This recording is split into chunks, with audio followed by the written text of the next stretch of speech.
Good morning. आज हम देखेंगे संसाधन भूगोल का विषय क्षेत्र क्या होता है। Today we will discuss about scope of resource geography. Start करते हैं। देखो, संसाधन भूगोल है, उसका विषय क्षेत्र क्या है। उसका विषय क्षेत्र के अंतर्गत सम्मिलित है पृथ्वी तल के संसाधनों की विशेषताओं, उनके उत्पादन और उसका उपभोग या उपयोग जो करते हैं उसका अध्ययन करना। ठीक है। पृथ्वी तल के संसाधनों की विशेषताओं, उनका उत्पादन और उनके उपयोग या उपभोग का अध्ययन करना संसाधन भूगोल का विषय क्षेत्र का केंद्र बिंदु है। मनुष्य संस्कृति का विकास करके अपनी आवश्यकताओं की पूर्ति के लिए प्राकृतिक तत्वों का उपयोग करता है। ठीक है। और ये मनुष्य पर निर्भर करता है कि कौन से तत्व संसाधन की श्रेणी में सम्मिलित हैं या नहीं। क्यों ऐसा क्यों है? क्योंकि जो मानव है वो ही ये बनाता है, वो ही ये निर्धारित करता है कि कौन सा जो वातावरण में उपस्थित पदार्थ है वो संसाधन होगा। मानव अपनी टेक्नोलॉजिकल एडवांसमेंट, तकनीकी प्लस उसकी नीड या आवश्यकता क्या है, उसके आधार पर संसाधनों का स्तर निर्धारित करता है या ये निर्धारित करता है कि कौन सा जो तत्व है प्राकृतिक, जो प्रकृति में पाया जाता है, वो तत्व संसाधन बनेगा।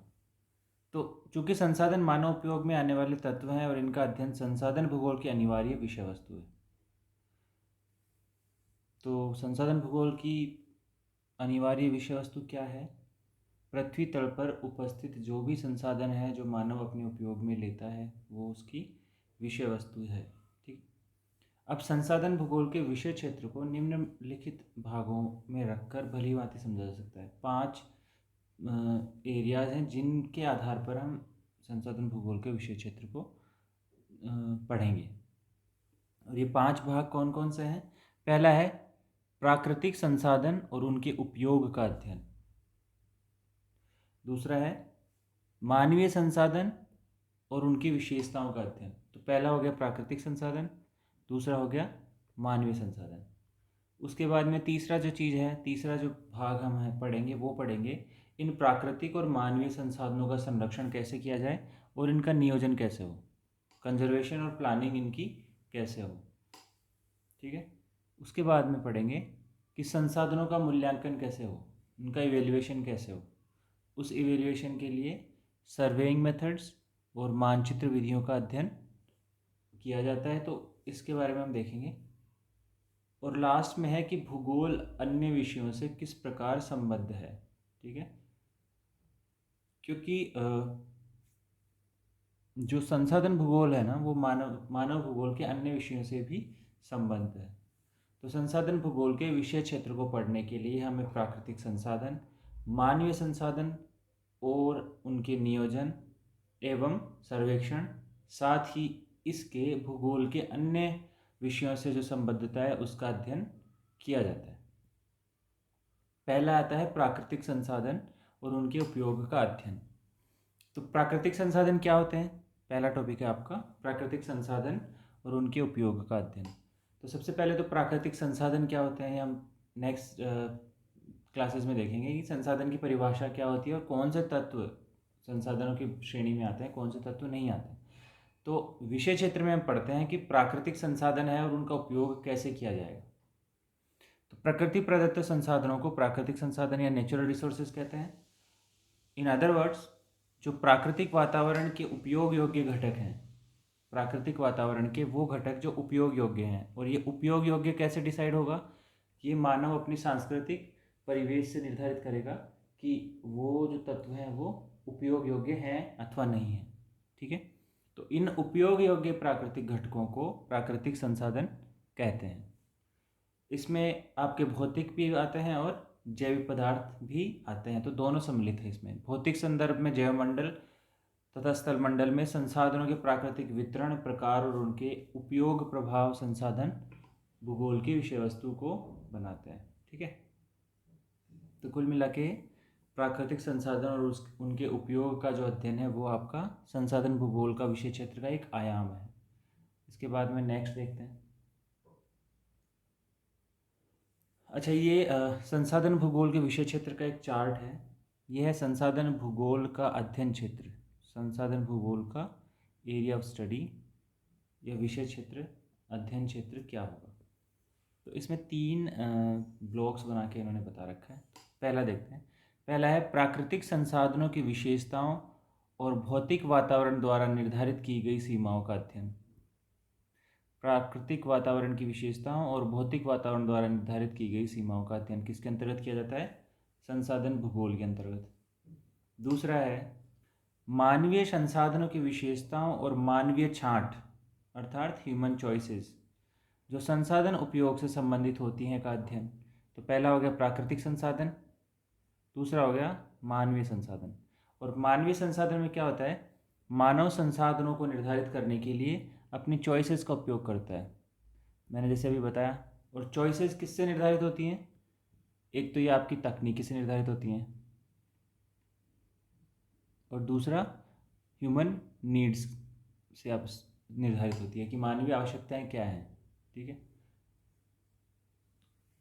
तो तकनीकी स्तर और मानवीय आवश्यकताएं, उसकी छांट, चॉइसेस को या चयन को, इसको चयन भी बोल सकते हो।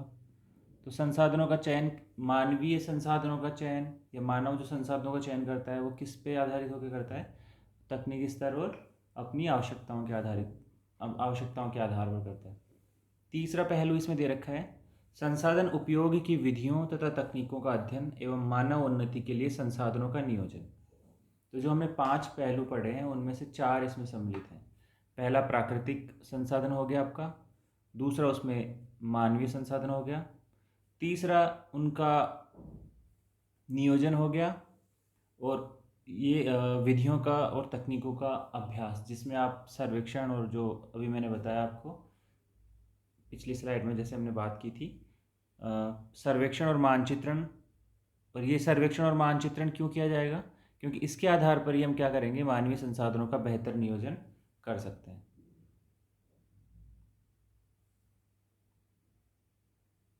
दूसरा जो घटक था वो था, जैसे हमने डिस्कस किया, वो था मानवीय संसाधन और उनकी विशेषताओं का अध्ययन। तो देखो, संसाधनों में जो मानव संसाधन है वो सर्वोत्कृष्ट है, क्योंकि वही एक संसाधन है, ह्यूमन रिसोर्स एक संसाधन है जो अन्य संसाधनों को निर्धारित करता है। संस्कृति का निर्माता स्वयं मानव स्वयं शक्तिशाली संसाधन है जो क्या करता है? प्राकृतिक तत्वों को अपने ज्ञान एवं कौशल से संसाधनों में रूपांतरित करता है। ठीक है, ज्ञान और कौशल, इसी को मैंने अभी थोड़ी देर पहले टेक्नोलॉजी बोला था। ठीक है, तकनीकी से प्राकृतिक तत्वों को संसाधनों में रूपांतरित करता है। यह संसाधनों का निर्माता भी है और उनका उपभोग भी करता है, उपभोग या उपयोग भी करता है। साथ ही जो एक भौगोलिक कारक, मतलब ये एक भौगोलिक कारक एवं संसाधन के रूप में सम्मिलित होकर कार्य करता है। तो मानव एक ज्योग्राफिकल फैक्टर या भौगोलिक कारक की भांति भी व्यवहार करता है। अब मानवीय संसाधन के 2 पहलू हैं। पहला है मात्रात्मक पक्ष या क्वांटिटेटिव एस्पेक्ट्स, और दूसरा है उसका क्वालिटेटिव एस्पेक्ट, गुणात्मक पक्ष। मात्रात्मक पक्ष में हम मात्रा देखेंगे, जैसे कुल जनसंख्या, उनकी वृद्धि दर, मानवीय जनसंख्या का वितरण, मानवीय जनसंख्या की डेंसिटी। ठीक है, ह्यूमन पॉपुलेशन डेंसिटी। मात्रात्मक पक्ष में हम देखेंगे क्वांटिटी, और गुणात्मक पक्ष में देखेंगे कि जो जनसंख्या है उसकी क्वालिटी कैसी है, अर्थात जैसे उनकी शारीरिक और मानसिक क्षमता कैसी है, जेंडर स्ट्रक्चर कैसा है, कौन से एज ग्रुप में कितने लोग हैं। ठीक है, उनकी हेल्थ कंडीशंस कैसी है, लिटरेसी रेट या साक्षरता दर क्या है, लेबर पार्टिसिपेशन कैसा है, लेबर फोर्स कैसी है, पॉलिटिकल और सोशल ऑर्गेनाइजेशन, राजनीतिक और सामाजिक संगठन जो है वो कितने बेहतर तरीके से काम कर रहे हैं, और उसकी कल्चरल उपलब्धियाँ, ठीक है, क्या है, सांस्कृतिक उपलब्धियाँ क्या है।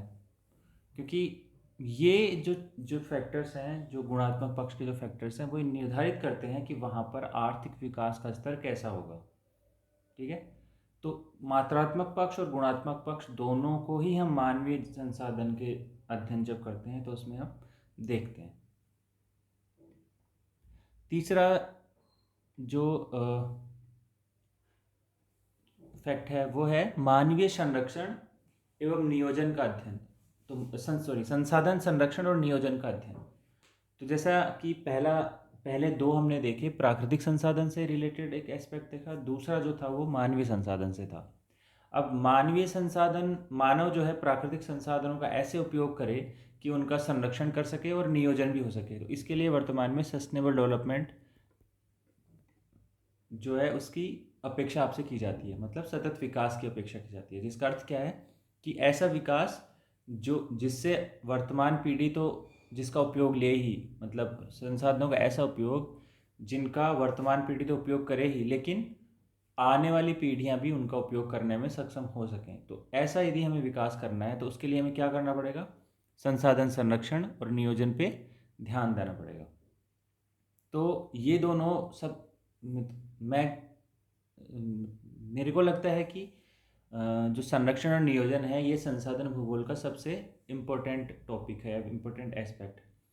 ये देखो, भविष्य में मानव की सामाजिक, सांस्कृतिक और आर्थिक प्रगति के लिए किसी भी देश के प्राकृतिक और मानवीय संसाधनों के संरक्षण, नियोजन और उसके सदुपयोग की योजनाएं बनाने का कार्य जो है वो किसके अंतर्गत किया जाता है?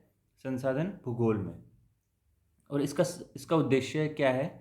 इसका उद्देश्य है मानवीय क्रियाओं से होने वाले क्षतिकारक परिणामों, जैसे पोल्यूशन हो गया, आपका एनवायरमेंटल डिग्रेडेशन हो गया, ठीक है, मरुस्थलीकरण हो गया, जितने भी एडवर्स इफेक्ट्स हैं वो क्षतिकारक परिणामों में सम्मिलित हैं, का निवारण कर संद्रत विकास, ये सतत विकास का मार्ग प्रशस्त करना है। तो संसाधन भूगोल का एक प्रमुख उद्देश्य क्या है? संसाधन भूगोल का एक प्रमुख उद्देश्य यह है कि प्रकृति में जितने भी संसाधन हैं उन संसाधनों का ऐसा उपयोग करा जाए कि उस उनका उनके क्षतिकारक परिणामों को न्यूनतम करा जाए। जो एडवर्स इफेक्ट्स हैं या एक्सटर्नलिटीज़ हैं उनको कम से कम करके सतत विकास का मार्ग प्रशस्त किया जाए। अब इसके लिए देखो, प्राकृतिक और मानवीय संसाधन अपने कैसे एक दूसरे से अंतर संबंधित होते हैं उसको आप देखोगे तो ये प्राकृतिक वातावरण है। प्राकृतिक वातावरण में क्या है, क्या कौन कौन से अवयव सम्मिलित हैं? वहाँ की स्थिति, वहाँ का धरातल, मृदा कैसी है, जलवायु कैसी है, नदियाँ या अपवाह कैसा है, वनस्पति, अदर जैविक तत्व जो हैं, या प्राकृतिक अवस्था वहाँ पर किस प्रकार से है। साथ ही प्राकृतिक वातावरण के साथ मानव अंतर्क्रिया करता है और एक सांस्कृतिक परिवेश या सांस्कृतिक वातावरण का निर्माण करता है। ठीक है, अब ये संसाधन जो हैं, प्राकृतिक संसाधन हो या जैविक संसाधन हो, चाहे वो नवीकरणीय हो या अनवीकरणीय हो, इन संसाधनों के लिए आपको क्या करना पड़ेगा? इनके नियोजन के लिए, संसाधन संरक्षण के लिए क्या करना पड़ेगा आपको? बहुत सारे टूल्स यूज़ करने पड़ेंगे, बहुत सारी, जैसे जैविक और वाणिज्य और अंतर्राष्ट्रीय व्यापार है, तो जो संसाधन है उनका विनिमय हो रहा है। अब विनिमय भी ऐसा होना चाहिए कि उसमें जिससे कि संसाधनों का नियोजन किया जा सके। ठीक है, उनका प्रवाह ऐसा हो कि सभी सोसाइटीज़ या सभी जो समाज है उनका उपयोग कर सके। नियोजन एवं निवेश, ठीक है। तो ये बताता है कि प्राकृतिक और मानवीय जो संसाधन है, नेचुरल रिसोर्सेज और ह्यूमन रिसोर्सेज, एक दूसरे से संबद्ध है। और जितने भी प्राकृतिक परिवेश है, प्राकृतिक संसाधन है, उनको मानवीय अंतरक्रिया द्वारा, मानव द्वारा किए गए क्रियाओं द्वारा उनको सांस्कृतिक स्वरूप प्रदान किया जाता है। ठीक है, क्योंकि जो प्राकृतिक वातावरण के तत्व हैं वो अपने आप में आइसोलेटेड हैं, विलगित हैं, मतलब वो एक दूसरे से अलग अलग हैं। लेकिन मानवीय अंतरक्रिया द्वारा या मानवीय संसाधन द्वारा उन संसाधनों को परस्पर अंतर संबंधित किया जाता है।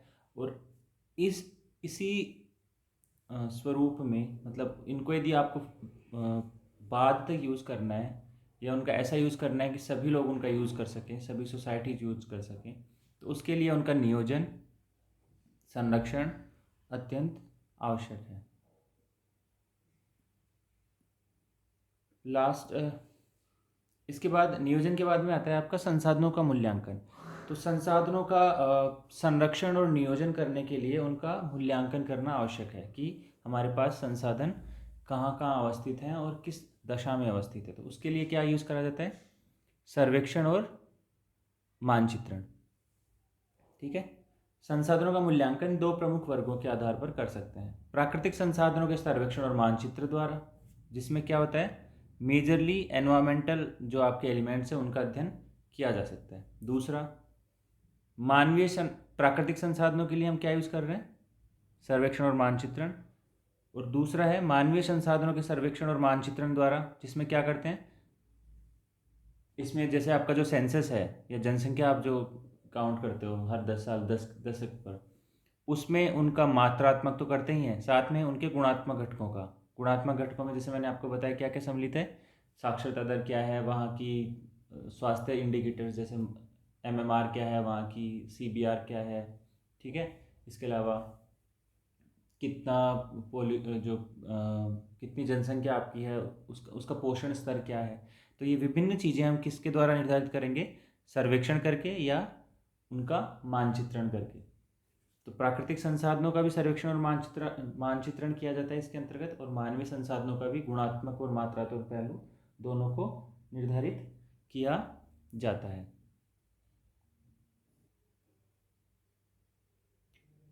तो नेक्स्ट हम देखते हैं कि संसाधन भूगोल की इस अन्य विषयों से संबद्धता क्या है। देखो, संसाधन भूगोल की अन्य भूगोल से संबद्धता भी इसके विषय क्षेत्र को स्पष्ट करती है।